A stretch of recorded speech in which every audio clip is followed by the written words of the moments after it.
Another group got college kids knocking on doors in the last 3 weeks. Another group got some targeted radio ads, some targeted television, so forth and so on. All of those groups, the turnout was up 1 to 2.5%.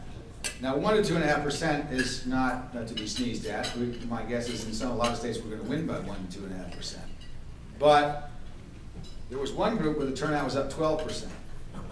And that was a group where they got neighbors knocking on the doors, 25 doors, 3 times between now and the election. And now, I know this is one of the funny things about the 50-state strategy is states get competitive. Oregon has decided that they were going to knock on 40 doors 4 times between now and the election. Which is a better state, Kentucky or Oregon?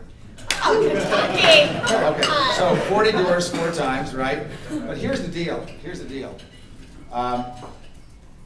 We need you to really knock on the doors. This is not about knock on the doors and slide something under the thing and move on to the next door. 40 doors will take you a weekend.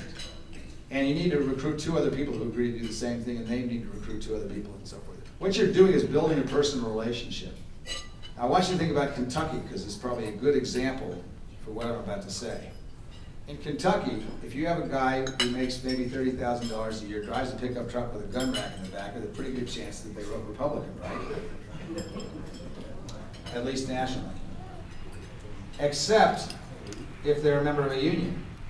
Same guy, same gun rack, same pickup, but they vote Democrat most of the time because they have somebody talking to them that they've worked with for 15 years who reminds them why it is important that working people vote for Democrat.